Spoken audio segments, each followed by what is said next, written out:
Welcome back to Smart Prep, your daily dose of GMAT Quant practice. Hit that subscribe button now and turn on the notification. Let's dive into today's question. Now, question gives 1 square plus 2 square plus 3 square till 20 square. That's the numerator. Denominator 1 plus 2 plus 3 plus till 20. Now, for these direct formula-based questions, I would like you to suggest that just remember a few basic formulas that will help you a lot in these questions. Now, what will be basic formulas? Let's review and revise.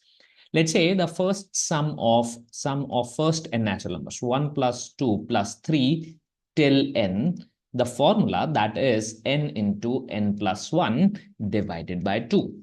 What is the squares? Okay, that's the first formula. Second formula, that is 1 square plus 2 square plus 3 square till n square, that is n into n plus 1 times 2n plus 1 divided by 6.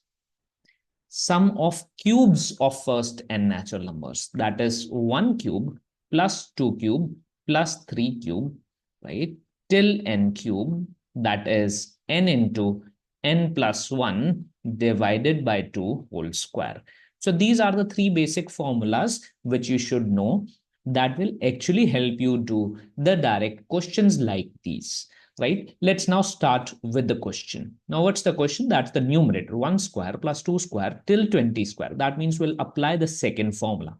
That is 1 square plus 2 square till n square, which is going to be 20 here. So that is from 1 square to 20 square, that is n is 20. So the numerator, that is 20 times 20 plus 1 times 2 times 20, that is 20 plus 2 times 20, 40 plus 1, 41 divided by 6. So that's the numerator. What will be the denominator now?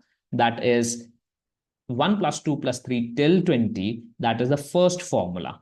That is 1 plus 2. That's the sum of natural numbers till 20. So n is 20 here. 20 times 20 plus 1, that is 21 divided by 2. Simplifying further, 21 gets cancelled out. 20 also gets cancelled out. 2 3s are, that means we are just left with 41 over 3. That is our answer. Option A is the correct answer. Remember, every bit of practice gets you closer to your dream score. If you found this video helpful, give it a thumbs up. See you in the next video.